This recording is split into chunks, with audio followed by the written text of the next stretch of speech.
What's good, boys and girls, ladies and gentlemen? It's your boy DJ 2 Legit here. Today I'm going to show you guys how I use SoundSwitch in my workflow, and I'm also going to give you my advice on what you should do if you're interested in using SoundSwitch as well. Now, the reason I've been dreading making this video for so long is because SoundSwitch is extremely complicated. I'm not even going to lie about it. It took me almost 2 weeks of daily studying and experimenting for hours and hours each day before I finally got it to work. So if you're thinking about using SoundSwitch, this is what I recommend for you to do. Okay, if you look at the different packages that SoundSwitch has to offer, they've got a monthly plan for $7.99, an annual plan for $79.99, and then you can just buy the program flat out for $199 for life for that version, like 2.0. Then when they move to 3.0, you'll have to pay that again. But they've been on 2.0 forever, and that's the one that I have. Now you can download SoundSwitch and have it fully functional on your computer for 30 days. So the way that I got into SoundSwitch was like this. I downloaded the software knowing that I had a 30-day free trial. I told myself, if I can learn SoundSwitch in 30 days and get it to do everything that I needed to do at my shows, then I'll keep it and I'll purchase a license. If not, I'm going to scrap this sucker and drop it like a hot potato. And that's my advice to you guys. Give yourself 30 days. If you can learn it in 30 days and you like it, keep it. If you can't and you feel it's too complicated, you've lost nothing because they gave you 30 days free to use it and experiment and learn it. So that's my advice to you guys. Okay, so now I'm going to show you the boot up process of how I start SoundSwitch every single time. And that was one of the problems that I was having during my first 2 weeks of trying to learn this thing. You have to boot things a certain way for this to work properly. And I'm not sure if you have to do it the same way on every system, but on my system, this is how I have to do it, and I'm going to show you now. So the first thing I have to do is I have to start my DJ program, which is Virtual DJ. So let's click on Virtual DJ. And it opens up. And then the second thing I do is I start SoundSwitch. And it opens up. And SoundSwitch has two modes. It has edit mode and performance mode.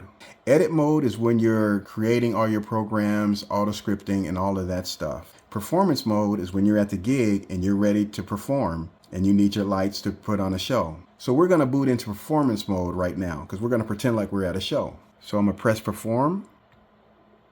And then a list of your light shows will come up. Me, I only use one light show, and it's called My Lights. You can have as many different light shows and all that as you want, but I just use one because I try to keep things as simple as possible. When I click on My Lights, that's the name of my light show, you notice up here in the corner, it has Virtual DJ and it's grayed out. Well, when I select my lights and log into SoundSwitch on my light show, this should not be grayed out anymore, and then that will mean that Virtual DJ and SoundSwitch are connected and communicating. So let's see what happens. Boom, I clicked on my lights, and as you see, Virtual DJ, it's not grayed out anymore. So now Virtual DJ and SoundSwitch are properly communicating, and SoundSwitch is ready to receive BPM information from Virtual DJ. Now the last step of the process is connecting the Control 1. So what I'm going to do is take this USB and connect it. And as you see, SoundSwitch lit up, and boom, my lights went off because they are ready to receive a signal. Okay, I had to turn some light on so we can see what's going on. So now my lights are ready to receive signal from SoundSwitch. Now, here's a little basic light show that I set up just for you guys. I got my two moving heads, one there, one over there. I've got two up lights, one right there, one right there. I've got two 360 pixel tubes, one there and one there. And then I got my Chauvet 4 bars right there. And I just set this up for you guys just to kind of give you a demonstration of what's happening. So at this point, I'm going to tell you how I use SoundSwitch. I use the auto loops that have been programmed already by the SoundSwitch team. If anyone from SoundSwitch is watching this video, I just want to tell you right now, thank you so much for your hard work in programming those auto loops. For me, they're sufficient enough. That's all I use. So thank you guys. Now for many people, the auto loops are not enough. So what they do is they actually auto script each and every song in their library. And that can take hours and hours and hours, just depending on how many songs you want to do. Me, I've only done 2 songs and they came out fine. They were cool, but for me, it's just not needed. The auto loops that come with the program are just fine. So I'm going to show you how I use the auto loops to create my shows. So what we're going to do, I'm going to switch modes from performance mode to edit mode. So I come up to File, and I go to Switch Mode, and now I'm going to go to Edit Mode. And then right here, this is where we do all of our auto loop modifying or auto scripting. Now, if you want to auto script a song, you would need to load that song down here in this portion here, and then click on Auto right there. Now see, right now I'm getting an error message because I don't have one loaded, because I'm not going to show you how to do that. I'm going to show you about the auto loops because that's what I use. But if you did have a song loaded there, you would get another menu with a whole bunch of different options that would help you auto script your song. So down here in the right hand corner, you see that A? That stands for auto loop. I'm going to click that. And then down here in the bottom, we have all the different auto loops, and they're grouped into 4 different banks. Bank 1, 2, 3, and 4. And they correspond with the banks on the control 1. Banks 1, 2, 3, and 4. Each auto loop in the banks have a name. For example, the first one says red smooth pulse. The second one is pink pulse, and so on and so forth. Now, I love the way SoundSwitch has these grouped because it's basically intensity level. Bank 1 is your high intensity dance light shows. I love that. Bank 2 is kind of similar, but a little different and with less intensity, in my opinion. And then Bank 3 is more fading type stuff and even less intensity. And then Bank 4, that's where, like, if you're doing slow songs, it's really low energy down there. So I like it. It goes from high energy all the way to low energy and everything in between. So what we're going to do, we're going to pull up the very first auto loop.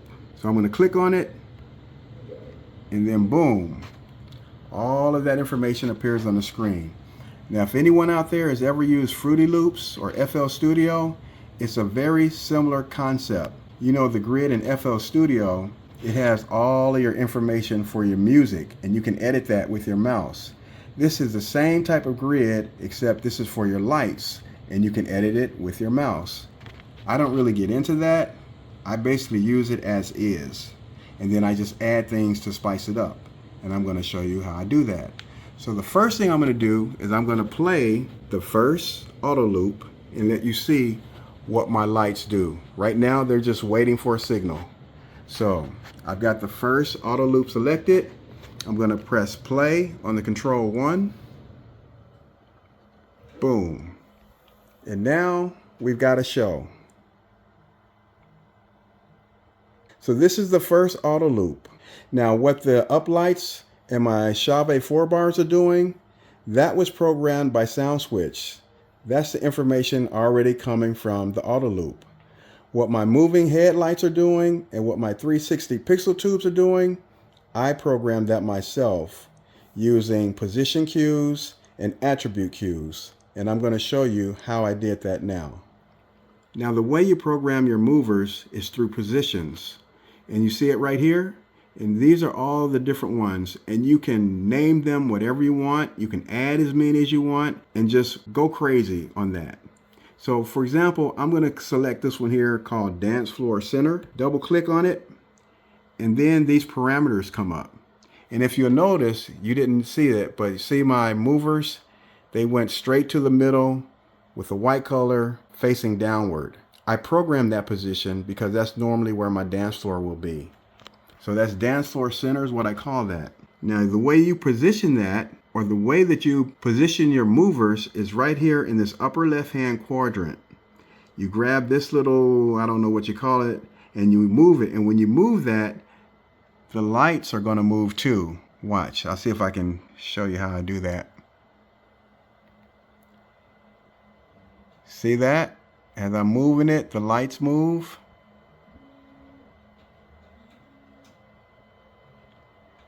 And so you can position your lights anywhere you want them to be. And once you get it set where you want it, then you just come down here and you just click apply, and then it'll be saved. So anytime that position is called, that light will go to that position. You just saved it.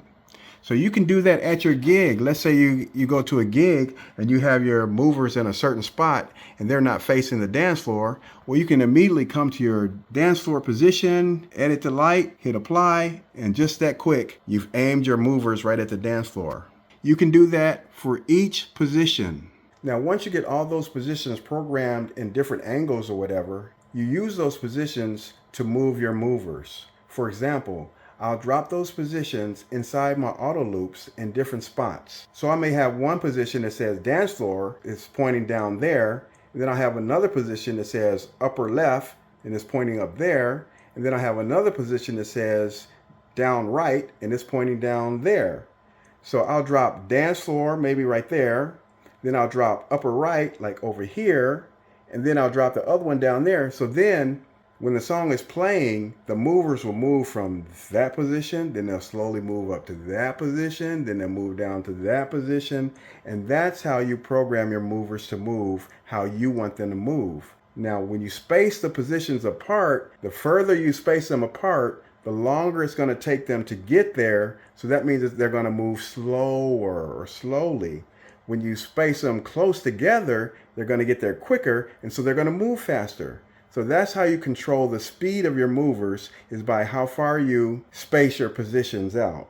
I hope that makes sense. So now let me give you a brief demonstration.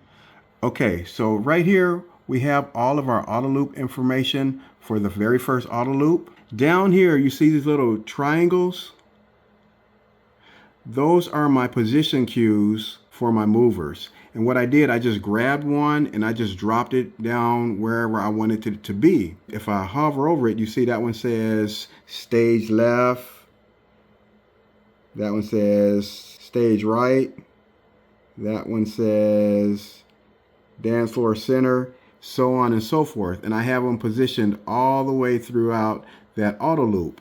So now when I play the auto loop, the movers are going to move as it hits each one. Let me show you. I'm going to hit play. And now it's going, and you see the movers are moving as it's hitting each one.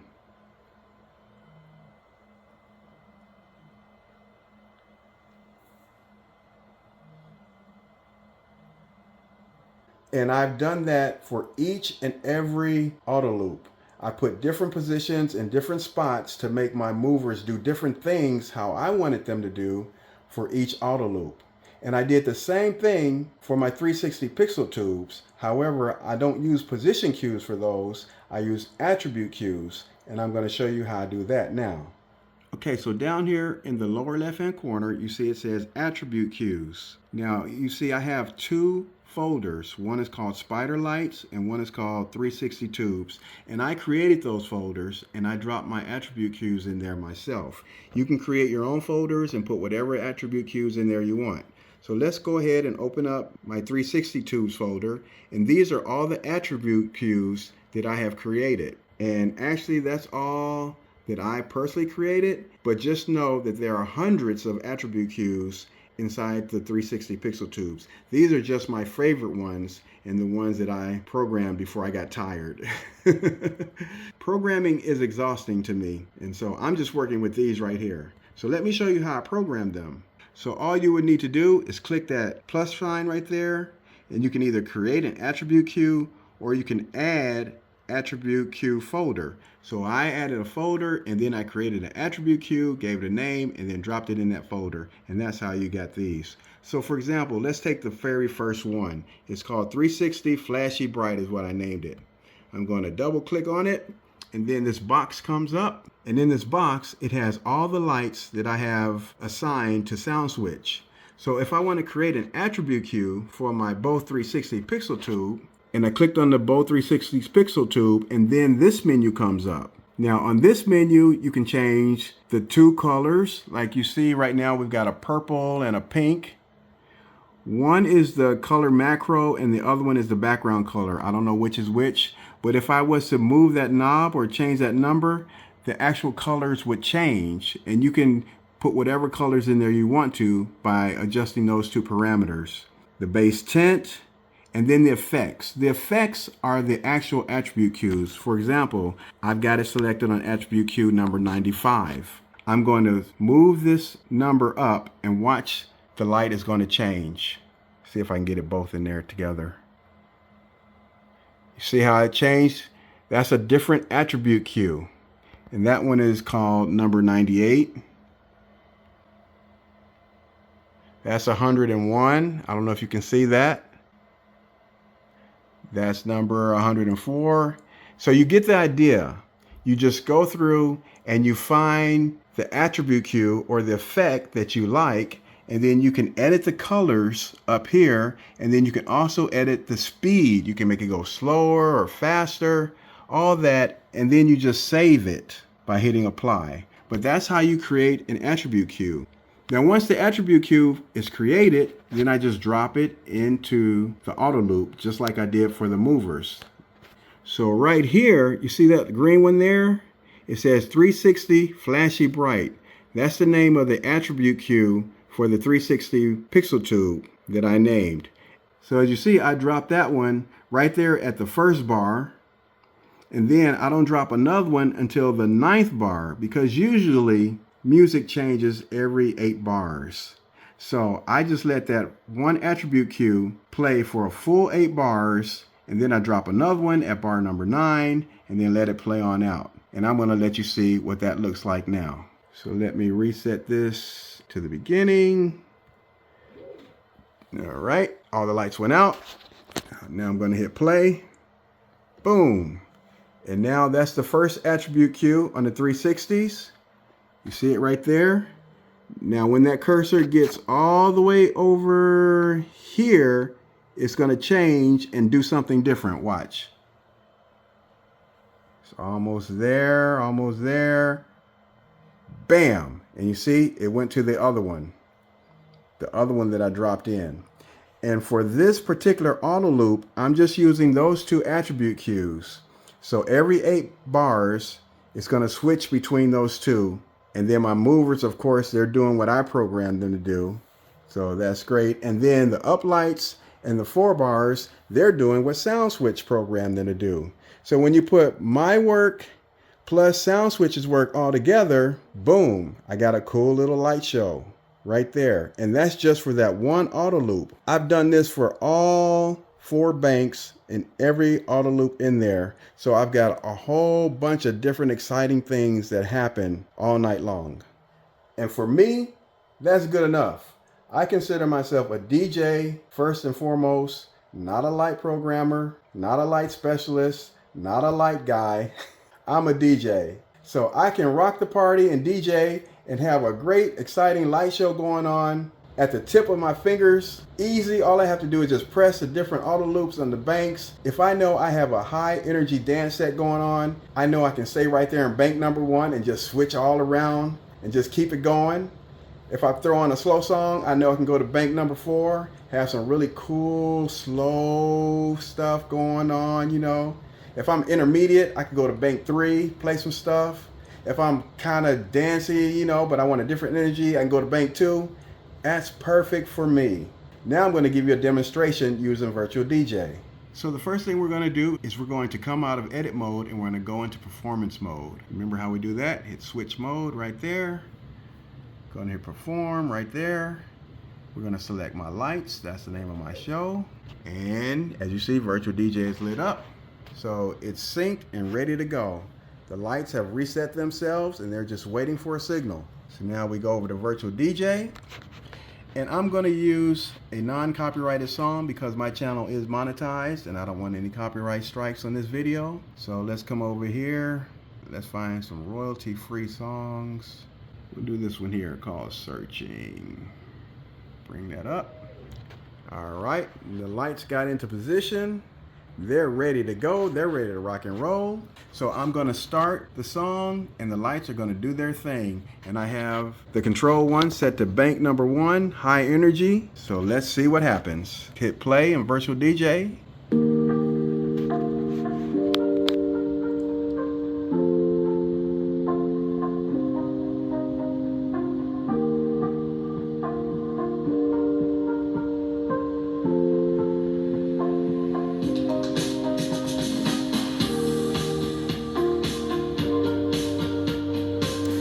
See, it's working. When they got to beat number 9, it switched up.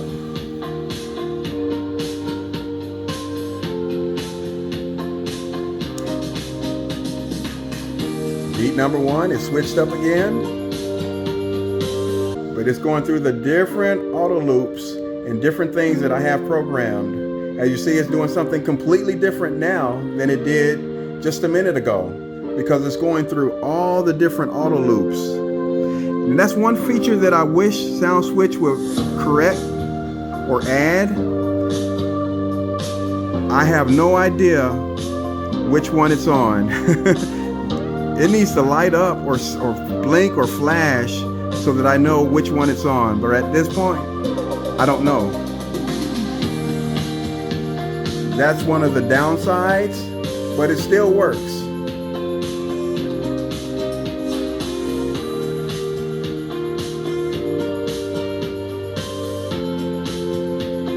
Now I can switch this and go to bank 2. We're gonna get some completely different programs. You see how that's still a cool dance program, but it's a little bit less energy. But it's still cool though, and it's different.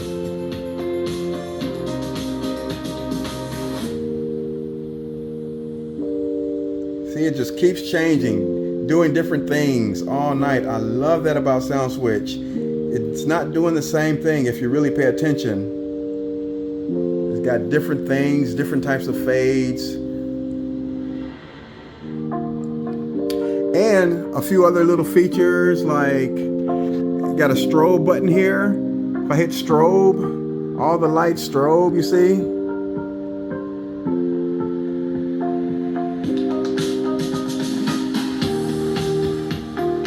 And then if I hit strobe again, that'll turn it off. Boom, and it goes right back to the program. You also got a blackout button right here. I hit blackout, and boom, it shuts off all the lights. Hit white right there. All the lights turn white, except my 360 pixel tubes. I haven't figured that out yet, but no biggie. I hardly ever hit white anyway. All right, you guys, there's one last thing I want to show you before this video gets too long. I bet you it's way too long already, but that is how I create static looks. That's very important to me. There's a lot of times when I don't want the lights to do anything except maybe show one single solid color, a yellow, a white, a red, blue, purple, pink, whatever. And I need to be able to access that quickly. And with SoundSwitch you can. Let me show you how. So once again, we need to go back to edit mode. I'm going to show you how to edit that or how to create that. So file, switch mode, go to edit. So we're going to go to static mode. So what we do is we click on MIDI up in the upper right hand corner. We click static looks right there. And these are all of our different static modes. I've already got mine created. I've got red, green, blue, purple, white, blue and white, amber and green, whatever. That's all that I need. If I need some more, I've got plenty more spaces where I can create other static looks. But for example, if I want to create a red static look, I just right click on it. You come to this edit box, and then right here you have your color, your intensity. You just select the color that you want. You double click on it and you select the color that you want. Or you can either add in the RGB numbers over here and then you hit apply. And you have to do that for each light. Like I programmed my 4 bars to be red. I programmed my IR4s right there to be red. I programmed my moving heads to be white, of course. Even though that says red, that's actually white. I'm not even going to get into that right now, but that is, just trust me, as you see, they're white, okay? And then my 360 pixel tubes, I programmed them to be red as well. And so I've done that for each one. Like for example, let's click on green. See, there's green right there. Everything is green. And I have my movers off. For the other colors, I keep my movers off. I just don't need them for static looks. I don't think they should be moving, but you can make them move if you want to. That's just the way I do it. Right click, edit, and then you just edit each light to be what color you want, and make sure you bring the intensity all the way up or whatever you want, because I had a problem with that at first. I was selecting the color, but they weren't changing color, and I'm like, why? And it's because the intensity was all the way at 0. So you got to bring that up, and then you save it. That's just a quick lesson on how to do it, okay? Now, real quickly, I'm going to show you how to access the static looks in performance mode on the Control 1, because a lot of people have trouble going back and forth. I see that question on the forums all the time. And I had the same problem at first. You must do it in a specific order or it's not going to work. You have to do it exactly the way I'm going to show you or it's not going to work. I'm going to show you that right now. Okay, so the first thing we're going to do is switch from edit mode to performance mode. So switch mode, go to performance mode, select my lights. Virtual DJ lights up. So now they're ready. So I'm going to play a song. And now the lights are responding like they're supposed to. They're going through the first auto loop in bank number 1. Now, let's say during this song, I want to go to a red static color. There's only one way. First thing you have to do is you have to press auto loop. No ifs, ands, or buts about it. Press auto loop and then press the red button. And now I've got a red static color. Now, while I'm in this red color, if I want to go to any other color, I've got these colors up here. Let's say we want to go to this color. Just press it and it changes. Okay? Press another color. It changes. Press another color. It changes, okay? So now we've got 2 buttons flashing. We got this one flashing and that one. In order to get out of static looks, we have to reverse what we did.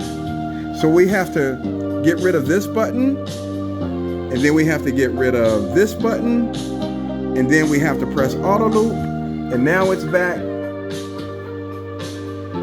to playing our auto loops. And that is the only way you can do it.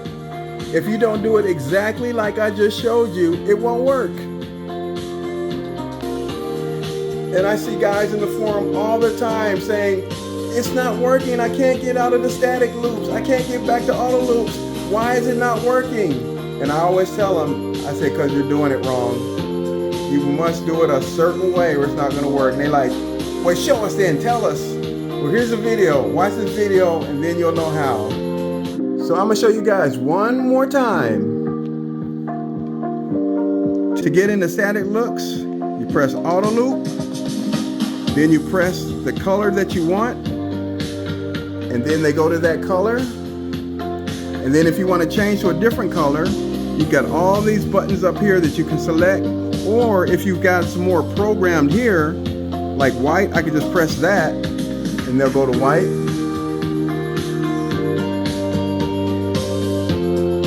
Purple, because I have those programmed. But if I didn't, I can use these color override buttons. Red, okay? Like a turquoise, okay? But to get out and get back to auto loops, see, I got 2 buttons flashing. You have to do the color override, and then you have to do the static look, and then you must press auto loop, and then that takes you back to your pre-programmed auto loops. Okay, you guys, so that's basically going to conclude this video. That is really all that I can show you right now about SoundSwitch. And I've only showed you about 1 or 2% of what the program can do. That's all that I personally use, which works fine for me. I hope you found this video useful. If you like what you saw, please consider subscribing to my channel. I'm trying to get to 6,000 subscribers right now. It would be so great if I could reach that number by August, but we'll see. Make sure to like, subscribe, leave a comment. I love reading your comments. And as always, I will see you guys on the next video. It's your boy DJ Too Legit. Peace.